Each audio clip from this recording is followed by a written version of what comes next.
Hello बच्चों, ये है चैप्टर मोशन। फिजिक्स का चैप्टर है।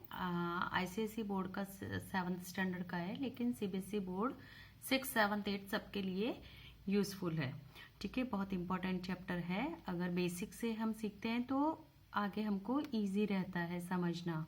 तो मोशन क्या है? Motion as a change in the position of an object with respect of time. तो मोशन वो चीज़ होती है कि अब किसी भी ऑब्जेक्ट के अंदर किसी टाइम पीरियड के अंदर जो चेंज आता है कि अभी यहाँ पर एक कार खड़ी है और ये कार यहाँ से यहाँ पे जाती है। ठीक है, तो ये क्या हो गया? मोशन। कि उसने यहाँ से यहाँ पर मूवमेंट करा है एक टाइम, और यहाँ से यहाँ पर जाने के लिए उसको एक टाइम लगा होगा। बिना टाइम के तो उसने नहीं किया होगा, कुछ भी टाइम लगा होगा, चाहे 1 सेकेंड चाहे मिनी सेकेंड कुछ भी लगा होगा, वो टाइम लगा होगा। तो वही चीज है कि motion as a change in position of an object with the respect of a time. ठीक है, अभी रेस्ट क्या है? A body said to be a rest, its a position does not change with respect to a fix point in its surrounding. ठीक है, जैसे मैंने अभी आपको यहाँ पे बताया कि ये है इसका सराउंडिंग, ये आपका एक ऑब्जेक्ट है और ये इसका सराउंडिंग है, और ये यहीं पर है, इसका सराउंडिंग चेंज नहीं हुआ है, तो ये क्या है? रेस्ट के ऊपर है। ठीक है, अब इसका मूवमेंट यहां से जाकर यहां पर हो गया तो इसका सराउंडिंग चेंज हो गया, तो ये क्या हो गया? मोशन हो गया। ठीक है, फिर एग्जाम्पल में जैसे मैंने आपको बताया कि बेंच इन द गार्डन में बेंचेस होती है, बुक्स लाइंग ऑन फ्लोर। कभी कभी बुक्स जो फ्लोर के ऊपर गिरी हुई होती है तो वो मूव नहीं होती है, वो उसके सराउंडिंग के साथ एकदम फिक्स होती है, तो वो होता है रेस्ट। फिर है motion. A body said to be in motion if its a position continuously change with the respect of its surrounding change with the time. ठीक है, जो अभी मैंने आगे भी आपको बताया था, सेम वही चीज है कि जैसे एक यहाँ पे बर्ड बैठी है और वो बर्ड उड़ के ऊपर उड़ गई है, तो बस ये चेंज हो गया, motion. This is called motion. A boy playing football. We have choose a fixed position or a point with the respect to which the motion has to be studied. हमको क्या देखना होता है कि हमको एक फिक्स पॉइंट देखना होता है कि वहां से वहां पर वो गया है मोशन को पढ़ने के लिए, यहाँ से यहाँ पर वो गया है, तो वही ये इसका यहाँ पे फिक्स पॉइंट है, यहाँ जाके इसका ये फिक्स पॉइंट हो गया। ठीक है, तो वो होता है, इस is called the reference point और अ रिजिड पॉइंट। ठीक है, अब यहाँ से अगर यहाँ से गया तो ये इसका रेफरेंस पॉइंट हो गया, यहाँ से अगर ये आगे गया तो ये इसका रेफरेंस पॉइंट हो गया। ठीक है, तो we have a choose a fixed position, हमको एक फिक्स पोजीशन चूज करनी है, हमको एक फिक्स पोजीशन चूज करनी है with respect to which the motion, की मोशन के रेस्पेक्ट में ही हमको एक पोजीशन चूज करनी है, हैज टू बी स्टडीड, क्योंकि हमको मोशन को पढ़ना है, मोशन को स्टडी करना है कि कितना मूवमेंट हुआ है। It's called the reference point और अ रिजिड पॉइंट। ठीक है, तो यहाँ से जो मूवमेंट होएगा वो उसका, यहाँ पे अगर मूवमेंट हुआ तो ये इसका रिजिड पॉइंट हो गया। For describe the motion of an object we need to keep in mind 3 things. अगर हमको किसी को मोशन डिस्क्राइब करना है तो हमको हमारे 3 चीजें ध्यान में रखनी होगी। क्या?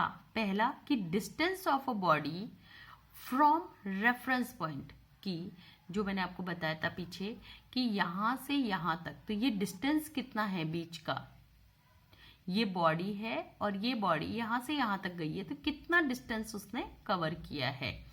A distance, the distance of a body from reference point, which is called the origin of the motion of the body. Direction of a motion of the body, कौन से डायरेक्शन में गई है, and time of the motion, कि उस एक moment में उसको कितना टाइम लगा है। फिर है काइंड्स ऑफ मोशन। अब कितने टाइप्स के मोशन होते हैं? पहला है translatory motion, same direction and same interval of time जो होता है, it is called translatory motion. अगर सेम डायरेक्शन में सेम इंटरवल ऑफ टाइम होता है, यहां से यहां तक जाने में यहाँ से यहाँ तक जाने में अगर मुझे 1 घंटा लगा है, यहाँ से यहाँ तक जाने में भी मुझे 1 घंटा लगा है, 1 घंटे में मैंने 1 किलोमीटर किया, दूसरे घंटे में भी मैंने 1 किलोमीटर किया, किलोग्राम हो गया, किलोमीटर किया मैंने, किलोमीटर किया। तो ये क्या है, एक सेम डायरेक्शन, एक सेम इंटरवल ऑफ टाइम है। मतलब 1 किलोमीटर जाने के लिए भी मुझे 1 घंटा लगा और आगे वाला 1 किलोमीटर गई उसमें भी मुझे 1 घंटा लगा। ठीक है, तो ये है ट्रांसलेटरी मोशन, जो कि सेम डायरेक्शन में जाएंगे और सेम इंटरवल ऑफ टाइम में जाएंगे। Rectilinear motion, motion which move along a straight line, ठीक है, उसको रेक्टिलिनियर मोशन बोलते हैं, जो एक स्ट्रेट लाइन में मूव करता है। जैसे जो सोल्जर्स होते हैं वो भी लेफ्ट राइट करते हैं, तो वो रेक्टिलिनियर मोशन का एग्जांपल है। Bird flying on straight line, फिर जो कार चलती है रोड के ऊपर वो भी रेक्टिलिनियर, जो सीधी लाइन में चलते हैं वो सारे रेक्टिलिनियर मोशन है। कर्व्ड में, जो कर्व्ड लाइन में चलते हैं वो कर्वलिनियर मोशन है।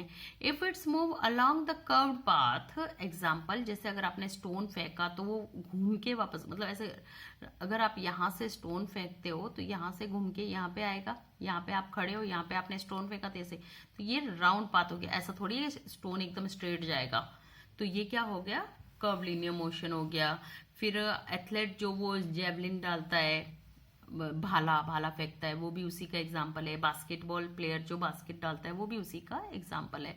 फिर है रोटेटरी मोशन, तो रोटेटरी मोशन से आपको पता चल रहा है कि रोटेशन आ रहा है, तो बस वही चीज है इसके अंदर कि एक फिक्स पाथ के ऊपर घूमता रहता है। तो जो हमारा अर्थ का मूवमेंट है, फिर हमारा पॉटर्स का जो व्हील होता है वो भी एक ही जगह घूमता रहता है। फिर हमारा फैन है, फिर हमारा स्पिनिंग टॉप है, जो एक फिक्स पॉइंट के ऊपर घूमते रहते हैं वो रोटेटरी मोशन में आते हैं। फिर आइसोलेटरी मोशन में इट्स अ बैकवर्ड, मतलब ये ऐसे चलता है, इधर भी जा रहा है, फिर इधर, फिर इधर, फिर इधर, ऐसे। तो ये वाला जो मोशन होता है,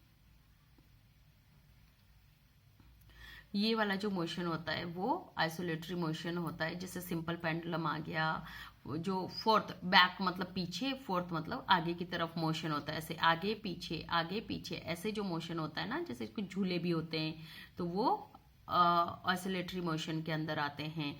about a means position entire body, मतलब एक पूरी की पूरी बॉडी घूमती है, तो वो आइसोलेटरी मोशन। जैसे सिंपल पेंडुलम आ गया, स्विंग आ गया, फिर पिस्टन ऑफ इंजन, ऐसे इंजन के अंदर ये नहीं लगता ऐसे पंप नीचे दबता है, टुक टुक टुक टुक टुक टुक टुक टुक ऐसे ऊपर चलता रहता है, वो दबाव आता है जहाँ पेट्रोल होता है ना, उसको पिस्टल बोलते हैं, पिस्टन ऑफ इंजन।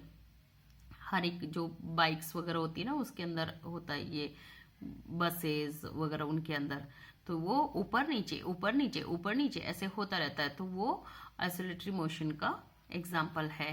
फिर है वाइब्रेटरी मोशन, नाम से ही पता चल रहा है कि वाइब्रेशन हो रहा है, कुछ भी वाइब्रेट हो रहा है कोई भी चीज। जैसे अगर डेस्क को भी मारा है, डेस्क को अगर आप धम करके मारोगे तो वो भी वाइब्रेट होएगी, हमारा जो साउंड आता है वो भी वाइब्रेशन है। तो in which a part of a body undergoes oscillatory motion and the remaining part is the rest. तो ऐसा एक कोई भी चीज होता है कि कुछ पार्ट उसका, किसी भी चीज का कुछ पार्ट मूव होता है और कुछ पार्ट रेस्ट में रहता है, तो वो वाइब्रेशन ऑफ मोशन होता है। जैसे कि अगर आपने पानी का ग्लास भरा हुआ है, अगर आप उस पर स्पून से मारते हो तो अंदर का पानी मूव होता है, ग्लास तो वही है, ग्लास तो नहीं मूव हुआ। तो ये जो एग्जाम्पल्स है, फिर इसमें स्ट्रिंग जो इंस्ट्रूमेंट के एग्जाम्पल्स हैं, guitar, sitar, violin, tabla, drum etcetera, ये सारे वाइब्रेशन मोशन के हैं। फिर है पीरियडिक मोशन, जैसे पीरियड से ही पता चलता है, हम बोलते ना कौन सा पीरियड चल रहा है, थर्ड पीरियड चल रहा है, फोर्थ पीरियड चल रहा है। पीरियड का ऐसा थोड़ी है कि एक पीरियड तुम्हारा 40 मिनट्स का चलता है, फिर बाद स्कूल में चलता है ना कि 40 मिनट्स का पीरियड है, तो सारे पीरियड्स ऐसे 40 मिनट, कोई टीचर कभी कभी ज्यादा ले लेती है, लेकिन पीरियड्स का जो टाइम है ना वो एक ही होता है। उसी से पीरियड्स ऑफ मोशन है कि एक फिक्स टाइम होता है उसका। इफ इट्स रिपीटेड इटसेल्फ, एक फिक्स टाइम के अंदर वो अपने आप को रिपीट करता है, फिक्स इंटरवल ऑफ टाइम के अंदर, तो this is the periodic motion होता है। Periodic is the not a oscillatory motion but oscillatory always the a periodic motion. जैसे रिवॉल्यूशन ऑफ द अर्थ, जो अर्थ का जो मूवमेंट है सन के चारों तरफ, वो एक पीरियडिक मोशन है। फिर स्विंग मशीन, जो सिलाई मशीन होती है, वो भी एक पीरियडिक मोशन है। ठीक है, जैसे सिंपल पेंडुलम का यहाँ पे एग्जाम दिया, ये यहाँ पे आपने इसको एकदम फिक्स कर दिया है, फिर ये थ्रेड लगा के इसको एक हैवी बॉल को यहाँ पे आपने डाल दिया है। ठीक है, तो जब आप इस बॉल को एक बार ऐसे ऐसे एक बार मूव करोगे ना, तो ये एक्यूरेट टाइम के अंदर जितना टाइम इसके बीच में लगा है उतना ही टाइम इसके बीच में भी लगेगा। ठीक है, तो ये रिपीट करती है अपने आप को, और इसको बोलते हैं बॉब। ये जो गोल होता है उसको बोलते हैं बॉब, और ये स्ट्रिंग लगी होती है कहीं पर भी। आप अपने घर पे भी इसको बना सकते हो, नीचे बॉल लगाई, हैवी बॉल लगा दो कुछ, और फिर धागा लेकर ऐसे बनाओ, तो वो एक सिंपल पेंडुलम बन जाएगा, जैसे हम वॉच के अंदर भी देखते हैं।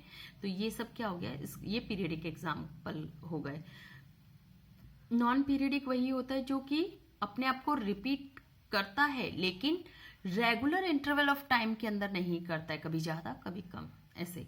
तो वो जैसे कार ड्राइविंग, आप ट्रैफिक में कार चलाते हो, थोड़ा ट्रैफिक कम है, थोड़ी तेज चला दी, फिर ट्रैफिक आ गया, फिर स्लो हो गई, ऐसे। जब जैसे डॉग वॉक करता है रोड पे, कभी तेज भाग रहा है, कभी स्लो भाग रहा है, ऐसे।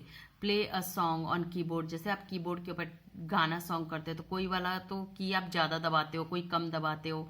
तो ये जो मोशंस हैं, ये जो मूवमेंट हैं, ये सारे नॉन पीरियडिक मोशंस हैं। फिर जैसे सम कुछ चीजें होती है, उसके अंदर कॉम्बिनेशन होता है दो दो मोशंस का। जैसे आपने इलेक्ट्रिक ड्रिल, आप ये दीवार के अंदर छेद करने के लिए ड्रिल करते हो, तो आप कौन सा कर रहे हो, एक तो ट्रांसलेटरी कर रहे हो और एक रोटेशन कर रहे हो, क्योंकि वो यहाँ से रोटेट होके अंदर जा रही है ना।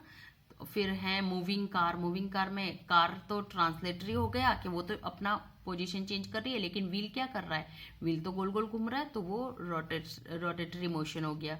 जैसे अर्थ का रोटेशन रोटेटरी मोशन हो गया, फिर रिवॉल्यूशन ट्रांसलेटरी मोशन हो गया, ऐसे। फिर रैंडम मोशन, रैंडम मोशन क्या होता है, it is known as the Brownian motion, a random movement of a microscopic particle, microscopic जो माइक्रोस्कोप से देखते हैं, इन अ लिक्विड और अ गैस, किसी में भी, लिक्विड के अंदर भी और गैस के अंदर भी, और resulting from the impact of the molecule of the surrounding medium. तो वो उसके जो मॉलिक्यूल्स है उसके सराउंडिंग में जो चेंजेस होते हैं वो होता है रैंडम मोशन। ठीक है, इसको जैसे आपने यहाँ पे अगरबत्ती लगाई है, तो कहीं दूसरे रूम में भी आप होते हैं, तो वो यहाँ के पार्टिकल्स दूसरी जगह गए हैं, डिफ्यूज हुए हैं दूसरी जगह जाके, तो वो भी इसका एक एग्जाम्पल है। और diffusion of pollutant in air, जैसे वो कुछ भी चीज़ गंदी होती है तो वो बदबू आती है हवा के अंदर, वो भी इसी का एग्जाम्पल है। मोमेंट ऑफ द डस्ट, कभी आप देखना कि कहीं पे सुबह सुबह की धूप आती है तो एकदम डस्ट के पार्टिकल कैसे लगते हैं, ऐसे घूम रहे हैं हवा में, तो वो हो गए। फिर डिफ्यूजन, जैसे फिर कैल्शियम से एक एज आने के बाद में कैल्शियम कैसे हमारी बॉडी से बाहर निकलता है, वो डिफ्यूज होता है, तो वो भी रैंडम मोशन का, जिसको ब्राउनियन मोशन भी बोलते हैं। उसके बाद में इसमें यूनिफॉर्म मोशन है, body covered equal distance in equal interval of time, example our hand of a clock. एक यूनिफॉर्म मोशन मतलब कि एक डिस्टेंस कवर, जो मैंने आपको स्टार्टिंग में बताया था कि 1 किलोमीटर, मैं अगर 1 घंटे में 1 किलोमीटर चलती हूँ, फिर दूसरे अगले घंटे में भी मैं 1 किलोमीटर ही चली, तो मेरा टाइम भी कितना है, 1 आवर है, और जो मेरा डिस्टेंस जो है वो स्पीड का और वो सब वो भी उतना ही है, जैसे 1 किलोमीटर चलना। तो ये क्या हो गया, यूनिफॉर्म मोशन हो गया। जैसे घंटी होती है, इसके हाथ के घड़ी की जो सुई होती है वो, फिर जब ट्रेन पहले स्टार्ट होती है तब तो धीरे होती थी, लेकिन फिर जब वो ट्रैक पे एकदम चलती रहती है तो वो एक स्पीड में, कांस्टेंट स्पीड में चलती है। फिर ये पेंडुलम जो हो गया वो भी एक इक्वल एम्पलीट्यूड्स लेता है स्पीड में। और स्विंग मशीन हो गई, ये सब यूनिफॉर्म मोशन में आते हैं, मतलब जिसको एक जगह से दूसरी जगह जाने में उतना ही टाइम लग रहा है जितना आपको अगले वाले में जाने में लगेगा। Non uniform motion, body cover unequal distance in unequal interval of time, कभी तो डिस्टेंस ज्यादा हो गया, कभी टाइम ज्यादा हो गया। 1 किलोमीटर को आपने 2 घंटे में किया, फिर दूसरे किलोमीटर को आपने 1 घंटे में ही कर दिया, फिर 50 किलोमीटर को आपने कितने में किया, ऐसे कुछ भी। तो बाउंसिंग बॉल जैसे, तो पहले आप मारते हैं तो आपका कितना फोर्स लगाते हो उस पर डिपेंड करता है, फिर वो बाउंस धीरे धीरे धीरे धीरे कम होता है। फिर आप कभी कोई भारी वजन वाला बॉक्स होता है तो कभी तो आपने एक झटके में ज्यादा चला दिया, उसको ज्यादा दूर तक लेकर चले गए, फिर दूसरी बार में थोड़ा धीरे लेकर गए, तो ये नॉन यूनिफॉर्म मोशन है कि आप उसको एक ही स्पीड से थोड़े ना ले जा सकते हो कोई भी भारी ऑब्जेक्ट को। From a path. हाँ, मैन रनिंग 100 मीटर रेस, जो अगर आदमी कोई 100 मीटर रेस करता है तो वो पहले स्टार्टिंग में थोड़ा फास्ट करता है, फिर थोड़ा स्लो होता है, फिर वापस फास्ट करता है, तो ये नॉन यूनिफॉर्म मोशन है। फिर है कार कॉलिडिंग विथ अनदर कार, तो मतलब अगर एक कार दूसरी कार से टकराती है तो वो भी नॉन यूनिफॉर्म मोशन हो गया, उसका एग्जाम्पल है। फिर डिस्टेंस क्या होता है कि एक्चुअल पाथ जो followed by the body between the 2 point. अभी जैसे मैं यहाँ पे जा रही हूँ, ठीक है, अभी यहाँ से कहीं कोई भी चीज़ समझ लो, सपोज ये मेरा स्कूल है और ये मेरा होम है, ठीक है, लेकिन ये मेरा होम है। अब मैं होम से स्कूल जाऊं चाहे स्कूल से होम जाऊं, ये जो एकदम स्ट्रेट लाइन जो होती है एक एंड से दूसरे एंड के ऊपर, स्ट्रेट लाइन। अब स्ट्रेट लाइन ऐसा नहीं है कि यहाँ पे बीच में बिल्डिंग्स है तो वो स्ट्रेट लाइन नहीं होएगी, बीच में पार्क है तो वो स्ट्रेट लाइन नहीं होएगी, ऐसा नहीं होता है। जो भी अर्थ के ऊपर कहीं पर भी ऐसे स्ट्रेट लाइन होती है तो वो क्या हो जाएगी, डिस्प्लेसमेंट हो जाएगा। लेकिन आपको अब स्कूल से घर से जाने का रास्ता जरूरी थोड़ी आपको सीधा ही मिल जाएगा, नहीं, आपको रोड से भी जाएंगे तो आप यहाँ से टर्न होंगे, यहाँ से टर्न होंगे, तो ये जो हो गया, जो आप उस पोजीशन पे जाने के लिए जो पाथ ले रहे हैं वो डिस्टेंस हो गया, ठीक है। फिर स्पीड हो गई। It is the define as the ratio of the body distance travel by the body to the time taken to do so. तो स्पीड क्या हो जाती है कि आप जितना भी डिस्टेंस आपने ट्रेवल किया है और उसमें टाइम कितना लगा है वो उसको डिवाइड करेंगे तो वो स्पीड हो जाएगी। किलोमीटर पर आवर को मीटर पर सेकेंड में 5 डिवाइड बाय 18। फिर average speed, ratio of the total distance travel to total time taken to cover distance. तो जो एवरेज स्पीड निकालने का फॉर्मूला है time, total distance, total time, और टाइम ऑनवर्ड्स मतलब जाने का टाइम, टाइम रिटर्न्स आने का टाइम, स्पीड जाते वक्त क्या स्पीड थी, आते वक्त क्या स्पीड थी, और फिर इसका एवरेज स्पीड निकालने का फॉर्मूला बन जाता है 2s multiply by s2 and s++ divide by s2। Weight और मास कभी भी एक नहीं होता है। It is measure to the force of gravity on the body, कि वो जो body, how the gravity pulls the object, कि वो जो ग्रेविटी है किसी भी प्लेनेट की, कहीं कर भी जो ग्रेविटी है उस ऑब्जेक्ट को अपनी तरफ कितनी ग्रेविटी से खींचती है वो उसका वेट होता है। Force acting on an object, it's a product of its mass and the acceleration and its ऐसा unit of weight is the newton. और वेट हमेशा मास का ऐसे इक्वल रहता है कि अगर वेट बढ़ेगा तो मास कांस्टेंट रहता है, वेट अगर वेट इंक्रीज होगा तो मास भी इंक्रीज होगा। ऐसे तो वेट जो उसका फॉर्मूला है, weight is equal to mass and acceleration multiply by acceleration.